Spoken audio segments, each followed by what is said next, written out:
L'attaque contre le studio Kyoto Animation en 2019 reste l'un des événements les plus tragiques et incompréhensibles de l'histoire récente du Japon. Avec un bilan humain dévastateur, elle est considérée comme l'un des attentats les plus meurtriers du pays depuis la Seconde Guerre mondiale. Situé à Kyoto, ce studio était réputé pour son travail exceptionnel dans l'animation japonaise, ayant produit des œuvres mondialement reconnues. Mais le 18 juillet 2019, tout bascula lorsqu'un homme mit le feu au bâtiment principal, provoquant une catastrophe qui bouleversa le pays tout entier. L'origine de cette attaque reste troublante, mêlant revenge personnel, malentendu et désespoir. Le Japon fut choqué par la brutalité de cet acte. Ce drame a laissé une cicatrice profonde dans l'industrie de l'animation et a suscité une vague de soutien à l'échelle internationale.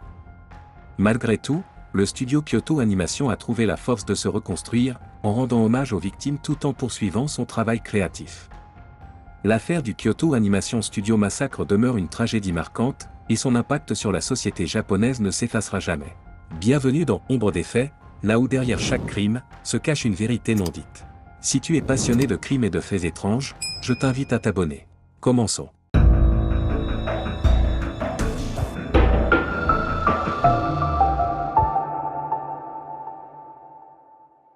Aujourd'hui, nous nous rendons à Kyoto, l'ancienne capitale du Japon. Bien que Tokyo soit désormais la capitale officielle, Kyoto demeure le centre culturel du pays, abritant des milliers de temples bouddhistes, de sanctuaires shintoïstes, de palais et de jardins. Mais derrière cette richesse historique, Kyoto est aussi une ville moderne, avec des gratte-ciel, une architecture contemporaine et des infrastructures de pointe, ce qui en fait un lieu idéal pour l'installation de nombreuses entreprises et industries. L'une de ces entreprises était Kyoto Animation, fondée en 1981 par Hideaki Hata et son épouse Yoko Hata. Ce studio, qui a débuté humblement en tant que prestataire de services de production, est progressivement devenu l'un des studios d'animation les plus renommés du Japon. Il s'est distingué par la qualité exceptionnelle de ses œuvres et sa sensibilité aux émotions et aux réalités du quotidien.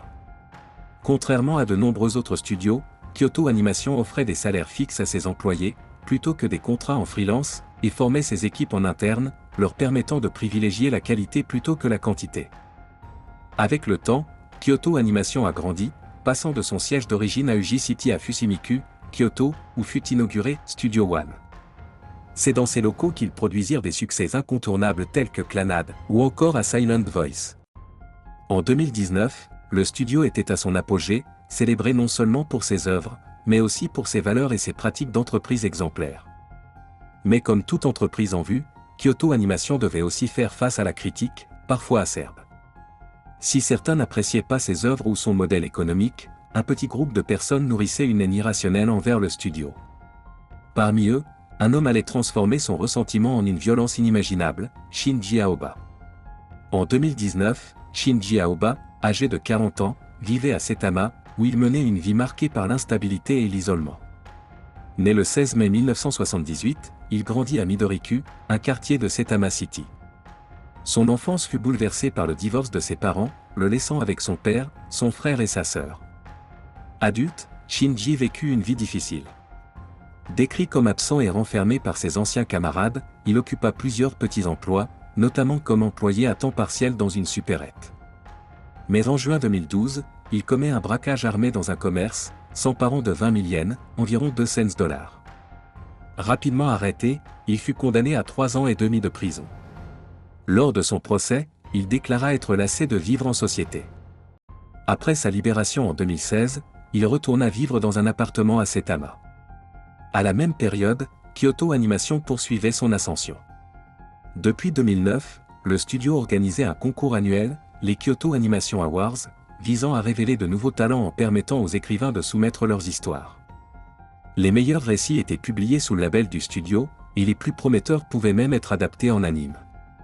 Avec un prix prestigieux d'1 million de yens, $10 000, la compétition était très disputée. C'est ainsi que Shinji Aoba croisa Kyoto Animation. Entre 2017 et 2018, il soumit 2 histoires au concours. Passionné d'anime, il consacrait la plupart de ses journées à regarder des séries et jouer aux jeux vidéo. Malheureusement, ses œuvres furent éliminées dès le premier tour, ce qui le frustra profondément. Déçu et en colère, il commença à nourrir une rancune envers Kyoto Animation. En 2018, la situation de Shinji s'aggrava. De plus en plus isolé, il avait coupé tout lien avec son frère et sa sœur après le suicide de son père en 1999. Sans amis ni famille, il devint amer et ne côtoyait plus que ses voisins, avec qui les conflits devinrent récurrents. Son état mental semblait se détériorer, et sa haine envers Kyoto Animation s'intensifia. Un soir, alors qu'il regardait un anime produit par Kyoto Animation, Shinji eut une révélation délirante, le scénario lui semblait familier. En plein délire paranoïaque, il devint convaincu que Kyoto Animation avait volé son histoire soumise au concours. Profondément enragé, Shinji Aoba décida qu'il devait se venger.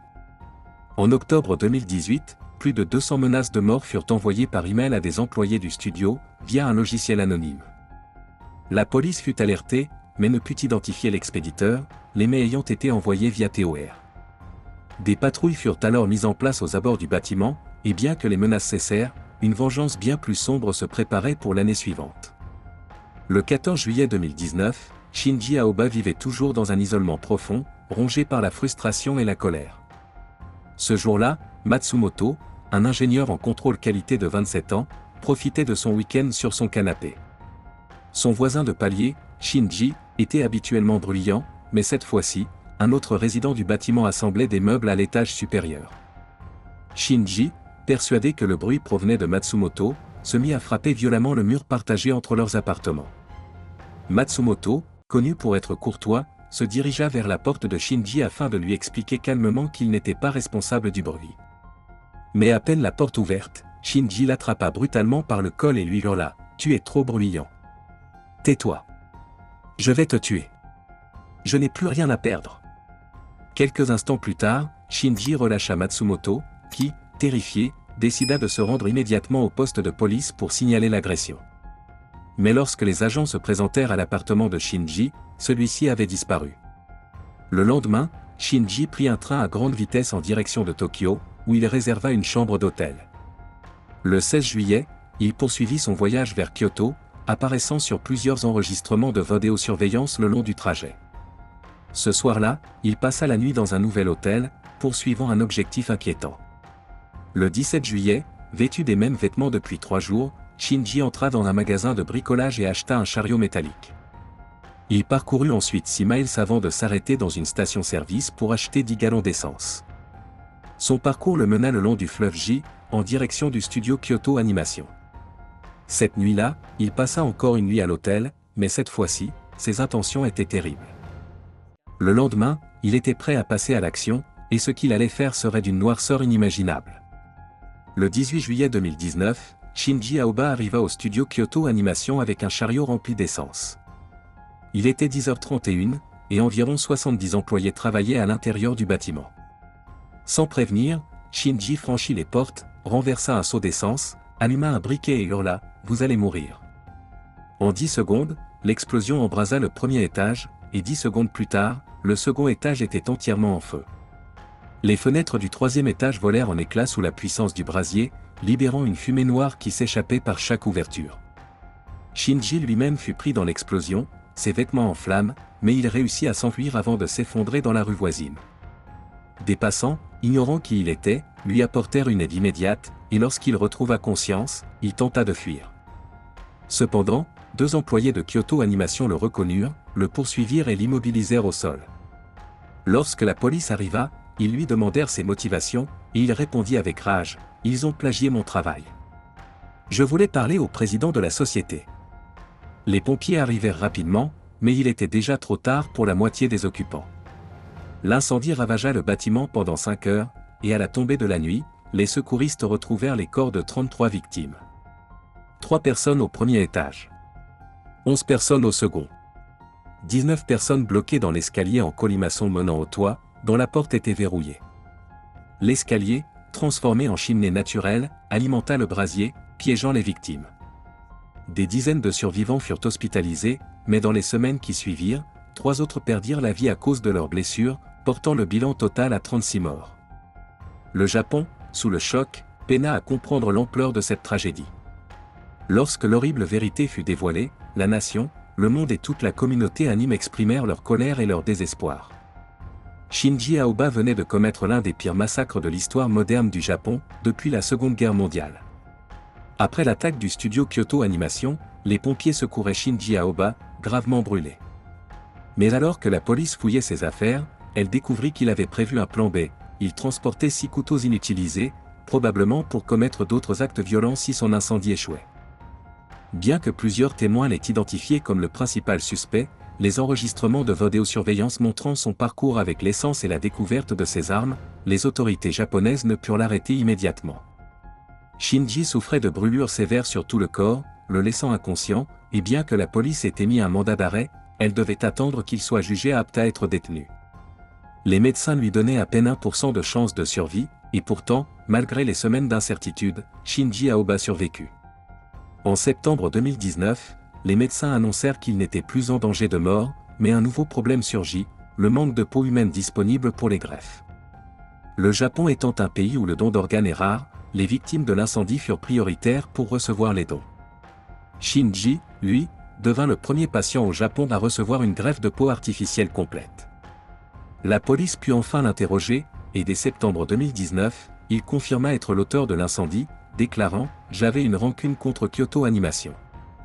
Je pensais que si je répandais de l'essence partout, je pourrais tuer plus de gens. » Ce n'est qu'en mai 2020, 10 mois après l'attaque, qu'il fut jugé en état d'être officiellement arrêté. À ce moment-là, le monde entier était plongé dans la pandémie de Covid-19, et l'affaire de Shinji Aoba perdit peu à peu l'attention internationale. Le 27 mai 2020, Shinji Aoba fut arrêté, et en décembre 2020, il fut officiellement inculpé pour son crime monstrueux. À 42 ans, il reconnut pleinement sa culpabilité, expliquant que sa colère venait du fait qu'il croyait que Kyoto Animation avait volé l'une de ses idées pour un anime, sans le créditer ni le rémunérer. Il affirma que le scène copiée était celle où les personnages principaux achetaient de la viande à prix réduit, mais selon les analyses, cette scène était d'une banalité absolue, et Kyoto Animation nia tout plagiat. Au début de l'enquête, Kyoto Animation déclara n'avoir aucune trace des participations de Shinji au concours, mais une analyse approfondie révéla qu'il avait bien soumis un roman. Cependant, ce roman avait été éliminé dès le premier tour, écarté du processus de sélection et oublié. 1 an et demi après l'attaque, une évaluation psychiatrique de 6 mois conclut que Shinji Aoba était pleinement conscient de ses actes lorsqu'il incendia le studio. Avec cette confirmation de sa responsabilité, la justice japonaise put poursuivre son procès à son plein potentiel, et avec le Japon appliquant la peine de mort dans certaines circonstances, son avenir était scellé. L'affaire Shinji Aoba restera l'un des événements les plus tragiques de l'histoire moderne du Japon. Malgré la violence du massacre, Kyoto Animation n'a pas été anéanti.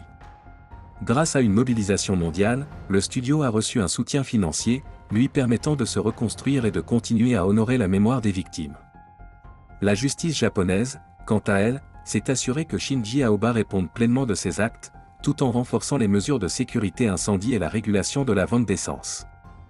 Malgré les cicatrices laissées, Kyoto Animation aspire à renaître plus fort, témoignant de la résilience d'un studio qui refuse de laisser la tragédie éclipser son héritage artistique. Et bah les amis, c'était tout pour la vidéo d'aujourd'hui, merci de l'avoir suivi. N'oubliez pas de mettre un j'aime et de vous abonner pour plus de vidéos.